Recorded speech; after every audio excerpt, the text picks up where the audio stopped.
ನಮಸ್ತೆ ಆತ್ಮೀಯ ವೀಕ್ಷಕರೇ, ನೀವು ತುಂಬ ಮನಸ್ಸು ಕೆಡಿಸ್ಕೊಂಡಿದ್ದೀರಾ, ನಾನು ಸೋತ್ಬಿಟ್ಟಿದ್ದೀನಿ ಅಂತ ಹೇಳಿ. ನೀವು ಯಾವತ್ತಾರು ಸೋತಿದ್ದೀರಾ? ಅಥವಾ ಜನರು ನಿಮಗಿಂತ ಹೆಚ್ಚು ಬೆಳೀತಾ ಇದ್ದಾರೆ, ನಾನು ಮಾತ್ರ ಇದ್ದಲ್ಲೇ ಇದ್ದೀನಿ ಅಂತ ಹೇಳಿ ಅನ್ನಿಸ್ತಾ ಇದೆಯಾ? ಒಂದು ಮಾತು ನೆನ್ಪಿಟ್ಕೊಳ್ಳಿ ವೀಕ್ಷಕರೇ, ಸೋಲು ನಿಮ್ಮ ಕಥೆಯ ಅಂತ್ಯ ಖಂಡಿತ ಆಗಿರಲ್ಲ. ಅದು ಹೊಸ ಅಧ್ಯಾಯದ ಪ್ರಾರಂಭ ಆಗಿರುತ್ತೆ. ಹೊಸ ಅಧ್ಯಾಯದ ಮೊದಲ ಹೆಜ್ಜೆಯೇ ಸೋಲಾಗಿರುತ್ತೆ. ಸೋಲಿಂದನೇ ನಾವು ಗೆಲ್ಲೋ ಮಾರ್ಗವನ್ನು ಕಂಡು ಹಿಡ್ಕೋಬೇಕು. ಈಗ ಹೇಳಿ, ಜೀವನದಲ್ಲಿ ಸೋಲೇ ಕಂಡಿರದಂತಹ ವ್ಯಕ್ತಿ ಯಾರಿದ್ದಾರೆ? ಸೋಲಿಂದಲೇ ನಾವು ಜೀವನದ ಪಾಠವನ್ನು ಕಲಿತೀವಿ. ಸೋಲನ್ನು ಬಳಸಿಕೊಂಡೇ ನಾವು ಜಯಿಸಿದವರನ್ನು ಮಾತ್ರ ನಾವು ಇತಿಹಾಸದಲ್ಲಿ ನೋಡ್ತೀವಿ ಅಲ್ವಾ? ಸೋಲು ಅಂತ ಕೂತ್ಬಿಟ್ಟವರು ಖಂಡಿತ ಇತಿಹಾಸದಲ್ಲಿ ಇರೋದಿಲ್ಲ. ಸೋತು ಗೆದ್ದವರೇ ಇತಿಹಾಸವನ್ನು ಬರೆದಿರ್ತಾರೆ. ಮೊದಲ ಹೆಜ್ಜೆ ಏನು ಗೊತ್ತಾ?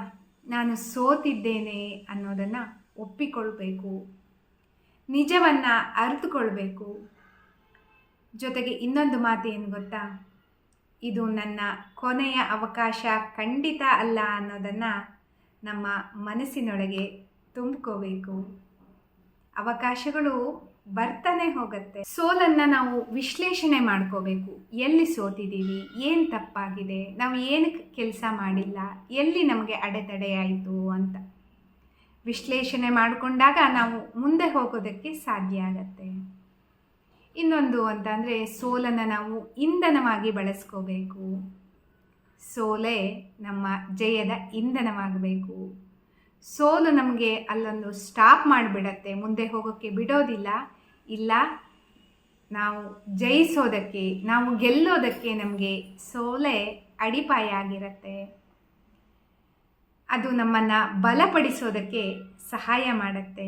ಚಿಕ್ಕ ಚಿಕ್ಕ ಬದಲಾವಣೆಗಳೇನಿದೆ ಅದೇ ನಮ್ಮನ್ನು ದೊಡ್ಡ ಗುರಿಯೆಡೆಗೆ ಕರ್ಕೊಂಡು ಹೋಗುತ್ತೆ.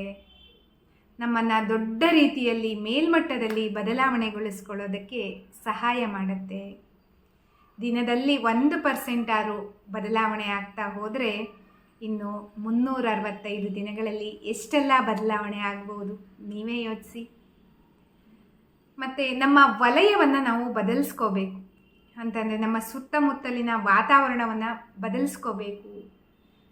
ಯಾವತ್ತೂ ಭವಿಷ್ಯವನ್ನು ನಾವು ತಕ್ಷಣಕ್ಕೆ ನಿರ್ಧರಿಸೋದಕ್ಕೆ ಹೋಗಬಾರ್ದು.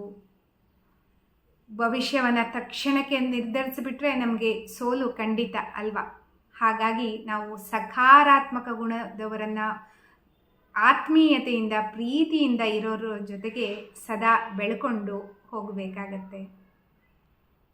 ಆದಷ್ಟು ನಕಾರಾತ್ಮಕ ವ್ಯಕ್ತಿಗಳಿಂದ ದೂರ ಇರುವುದನ್ನು ಗಮನಿಸಿಕೊಳ್ಳಿ.